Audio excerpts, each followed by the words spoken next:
That's not getting, you didn't, did you advocate to change that, or does that stay in place? I'm sorry, what are you referring to? Well, there's additional money that we had $195,000. One-time payment, $5,000 per megawatt, Okay, correct? we're getting ahead of ourselves. That's in the development agreement. Yeah, Not okay. tax data. Let's try to do one at a time. It's confusing enough. Oh, okay. All right. And then let's focus on tax stabilization agreement. The development agreement. But I is an thought you amendment mentioned to- something about that, no? Did you not? Did I mention something? I'm sorry, I'm not. Maybe I'm hearing things, okay. Maybe I'm wishful hearing things, I'm not sure. Thanks. I think Mr. did mention the 195. At one time. He did. That's what I'm talking about, so now I'm starting to Correct, doubt that has myself. nothing to do with this agreement. This- Correct. What we're discussing, the quid pro quo, the non-double dipping, simply relates to the extra 2,000 ongoing payments, not the one-time payment. So That we'll hold is that reserved. thought till we get to that point. That's my point. Thanks, yeah, I guess. But it was mentioned, that's what got me thinking on it. Thanks.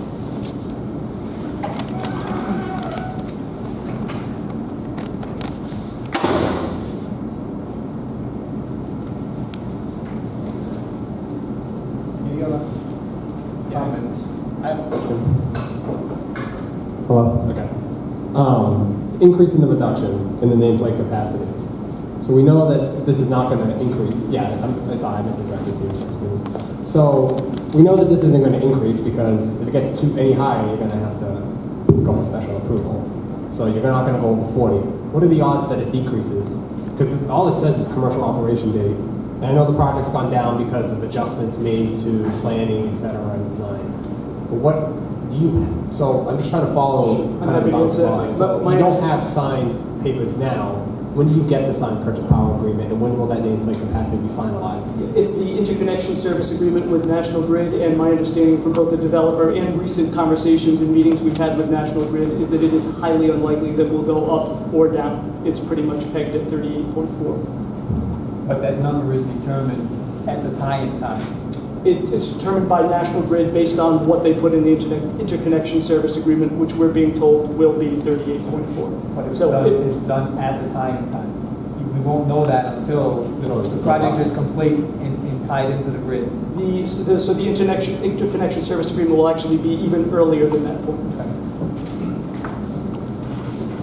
But the number is, the wording is in here. Would So allow it if to there's go up any or down. flexibility, it's not tied to a set number, even though we're confident, or you're confident, that that's the number that's actually going to be there. Correct. Should for whatever reason it go up, then up to, as Councilman indicated, up to the 40, yes, it would go up or down. But I'm just to set expectations. We're told it's highly unlikely it's going to move at all. And that's why I bring it up, because if it goes down, the town loses out. Correct. Understood. There would be no incentive for the developer to have it go down. Any other discussion on the tax stabilization agreement?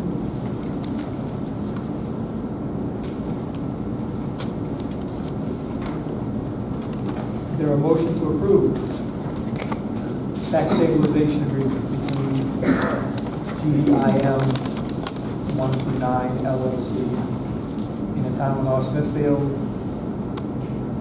with expected nameplate capacity totaling 38.4 megawatts, 4.5 different numbers.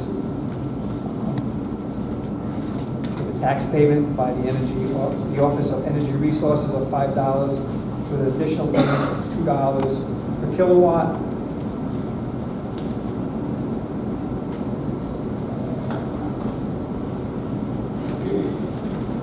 That's it. That's a vote. Motion by Mrs. O'Hara. Is there a second? Second. Second by Mrs. Bonioli.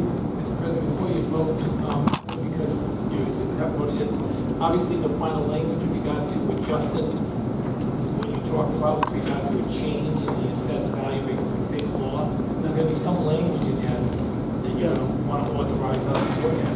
And I'm happy to represent on behalf of the developer, Mr. Iglesias, and I have worked together for many years with the spirit of what we just talked about that adjustment based on any future change in law will be captured in the language that your solicitor will be happy with. If you just make it subject to final review, if I have a problem, then I'll come back to the council, but just so that I can review that language. I just want to make sure that language says what this council wants it to say. Yes. You understand the sliding scale nature. Yes. right? Basically, they want to guarantee that you're going to get $2,000, but you're not going to get any more if the state allows you to increase the assessed value. That's what they're doing. They say if you assess us more, because the state law allows you, then you lose some of the $2,000. As long as you get that. But I would, If I could clarify, I think, my understanding, the area to be occupied by panels currently is rated for one of the farm credit circumstances. I think it's important to understand the starting point for this agreement for the different areas. Follow? That the starting point will be, for that, the land under the panels will be higher than the current tax rate and classification. So there actually is a statute on that as well that the solicitor is aware of that talks about taxation of renewables coming out of farm, forest, and open space, which depends on the final construction and how it's done, and the components, numerous components of the renewable project don't count towards the percentage. So until it's built, so I agree with the statute, I'm just saying it may not be the case that they come out and are taxed differently after all, because there's a special treatment of renewable projects when coming out of farm, forest, open space. I And the just solicitor is want to make familiar sure with that that, statute. that the starting agreement has to establish the floor, if you will, for the classifications. I think I understand what the administrator is saying, and I think Mr. Rossini is, we talked about these statutes in that last meeting. Whatever the tax classification is now may change slightly, but the way the applicant's proceeding, 60% of the land is going to remain, still qualify for farmland treatment under DEM. The bulk of it's going to remain, and I'm just pointing out the statute itself creates special treatment where it says if this was some other structure other than a renewable structure, then you might have to come out of farm, forest, open space. It's possible that even with this solar project built, the entire property may stay in farm, forest, open space because of that special statute. They may still have their DEM certificate that says they qualify for this tax benefit.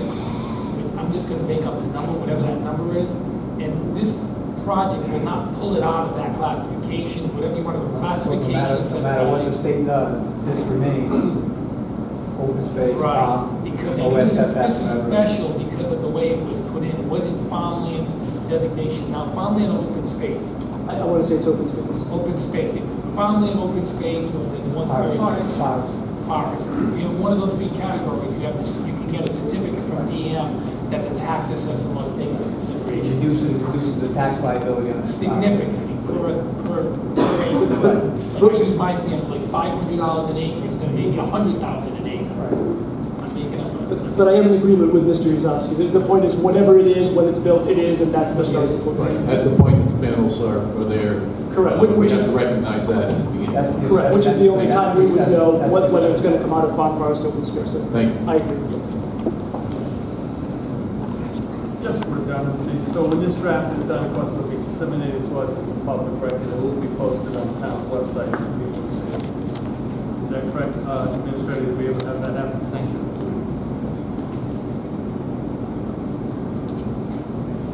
Hearing no further discussion. Roll call vote. Can you repeat the motion, please? And if I could just clarify if that motion was for all 9 of the agreements? Yes. Why don't we repeat the motion? Can we, Mr. President, do we repeat the motion? I didn't write it down word for word. I was going to go back to the table. It was very confusing, and I wanted to make sure it was done word for word, so I didn't.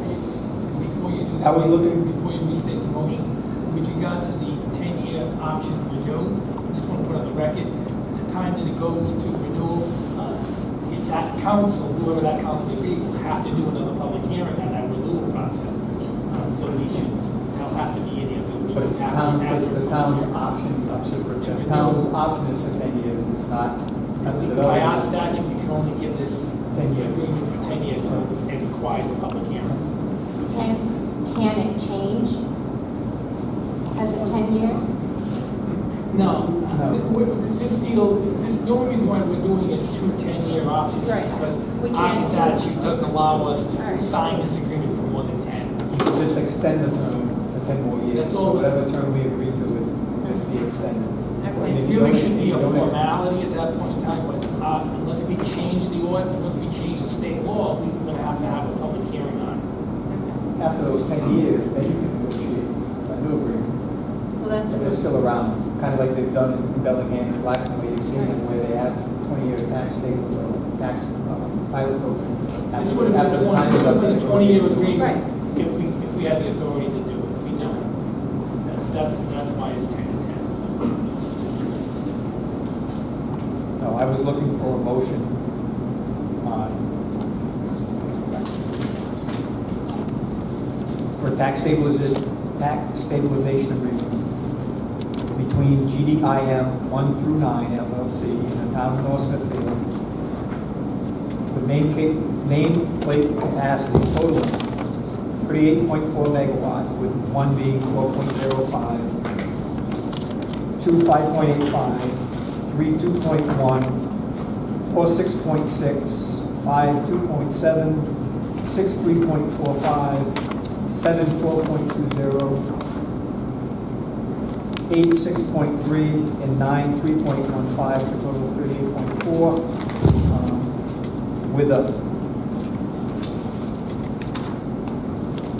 tax payment of $5 per kilowatt, based on the Office of Energy Resources, with additional payments of $2 per kilowatt. And the language to tax status of the land to be negotiated with the solicitor and redevelopment. As discussed. Is that a motion? I'm looking for a motion for that. So, Motion by Mrs. Zelinski. Second. Thank you. Motion by Mrs. Zelinski, seconded by Mrs. O'Hara. Any further discussion? Yeah, I just had a question. So back on 9/23, we had gotten an updated tax assessor report. I don't think we ever discussed it. I just wanted to know if we did it on it. There's a lot of numbers on here, and We didn't discuss it because it was. We couldn't at the time. They were hypotheticals, and they were one of two Just wanted million to that we clarify, that's saw all. minimum. But it did really pertain, it doesn't really pertain to this. It was, they were looking at different things, and it's not germane to this. Roll call vote?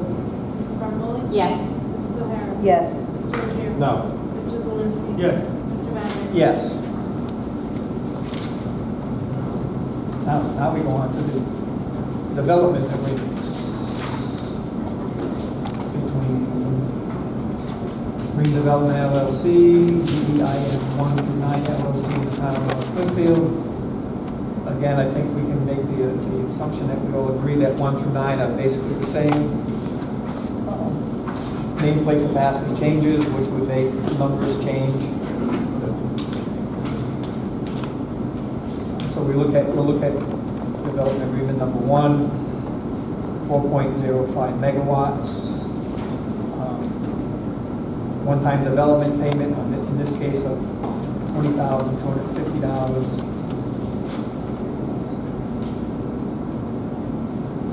Decommissioning and removal, 3.2.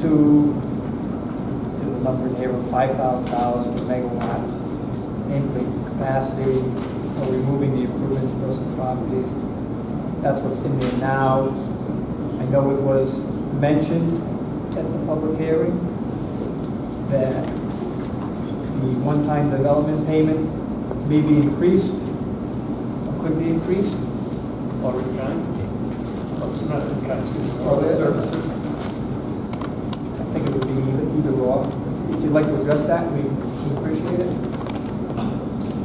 Thank you, Mr. President. Nothing from the developer's perspective has changed since last month's meeting. There were discussions of providing additional funds. There were discussions of providing funds and work on the commissary, the concession stand, excuse me, for the athletic fields, or a combination of the two. And I think the developer, who will correct me if I speak improperly, was even willing to give the benefit of both to the town. This would be this much, I forget the exact dollar amount at developer's cost, and if it turned out developer's costs were less, to provide the addition in cash. So there would be no savings for the developer. They'd be all in on either the dollar amount or the services at developer's cost, which obviously would be significantly less than the town would likely find in a retail environment. So nothing has changed since last month. From the developer's And that perspective, number it's the would town's be- wish. That number was what? 385,000? 275, something like that. If that's incorrect, someone can correct me.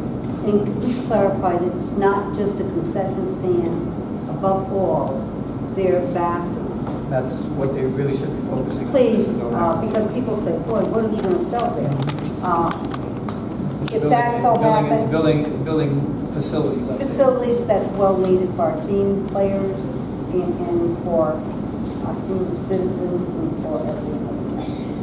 You're absolutely correct. I misspoke. I should have said it's the concession and the restrooms. That's what was discussed last month. My apologies. I think we also had further concession about the DEM review and permit process that's going to be handled by the developer, is that correct?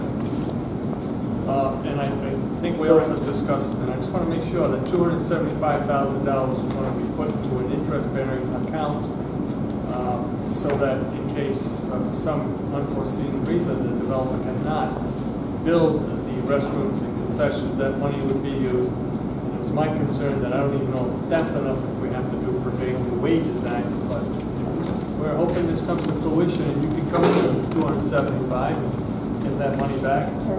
So just so I understand, it's 275,000 to be put in escrow, then on completion of the project, the money comes out of escrow. $275,000 to guarantee that the restrooms and concession stands will be built. Now, if the developer does it on their own, and they can document that it was less than $275,000, the refund of that money and all interest that was earned would go back to the developer. Understood. That's, But we're gonna have a plan, we're gonna have people approve these concession stands. It's not just like the developer's gonna come in, here it is, it's a little bit more protracted than what we're discussing this evening. I think the way to deal with this is it's not what's signified in our ordinance is that upon getting approval of master plan, he makes that one-time payment to the town. It doesn't have to sit in an interest-bearing account. It sits in our account. We have it. Am I correct? If that's what the. Am I correct, Mr. Crabtree? It's whatever is in the town's When there's a one-time payment, upon his getting final approval, the one-time payment, when he gets his permit to build, a one-time payment is made to the town at that time. correct. Once the final approvals are received, correct. Correct. It comes to the town, so it doesn't need to sit in an interest account. It's coming to the town. Would not be a bad idea to have an interest-bearing account, though. Well, I think we do have our money in an interest bearing. Yeah, but we're gonna keep this separate, we're not gonna put this into the general fund, it's gonna be an account that's separated from. I don't see where anyone's afraid of anything being built in this town, because before they have to go up, you need permits, you need the plans to be okay, and I'm sure guidelines will be followed.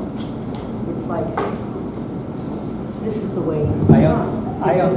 I understand what the developer put out there, that he may be able to build those restrooms and concession stand at a lower amount than the town would spend because he doesn't have to follow prevailing wage. I understand all that.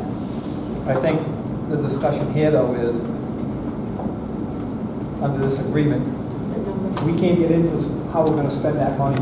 We need to develop what the number is, put it in the bank, and then negotiate that on the side, and then maybe we pay him to do that, or whatever. It's not. I don't think we can.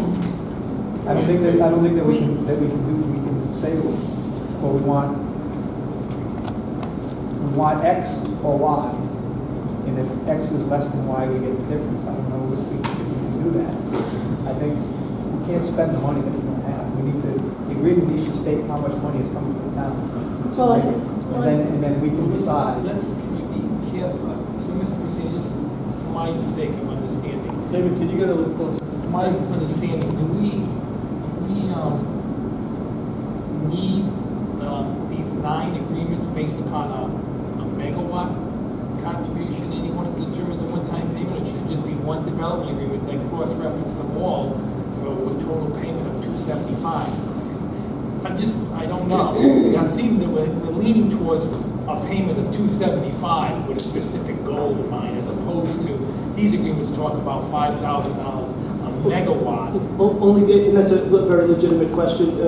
Mr. Igliozzi, my suggestion would be that we simply modify the agreement so that, because it's divided by 9 projects, to be properly allocated, so it, whatever the difference is, it would increase, so their relative percentages of 192 become their relative percentages of 275. And that gets you, when you're talking about, Mr. President, 275, and the agreement says you're gonna get 275, by just doing the math. Well, I'm just making the point that we're worried about spending it, we don't even have the money yet, and that's my concern. And I like that idea that you have, and it may be that we can have one development agreement. I wasn't thinking that, because tax stabilization agreement, we have 9 of those because they're 9 projects. And all it states is that under what the planning board is looking for, that there's also a development agreement that's an amendment to those tax stabilization agreements. They could be the same development agreement that's an attachment to every one of those development agreements. I mean, the tax stabilization agreement. So we may, I don't know, I guess, you guys are the attorneys. I guess once the council decides what they want, like maybe just give us the latitude to decide. There may be other legal reasons why Mr. Brasini's client needs 9. Yeah, so my suggestion would be, because there's technically 9 different entities which would cause the funds to come to the town commensurate with their project, there'd be 9 different budgets, all of that factors in. I'm also informed that it may be the case that rather than paying the money directly to the town, which could cause some labor concerns, that it might be better to have a third-party escrow agent agreeable to the town, could be the solicitor or something like that. The other suggestion I would make is the developer really has no horse in the race with respect to what the bathrooms and concession stands look like, other than for something that was going to, dramatically increase the cost. I don't think he really cares. So the simplest tack up to the council and the solicitor might be to simply put the dollar amount in. You understand the developer's position. When you come to plans, we could easily, modify after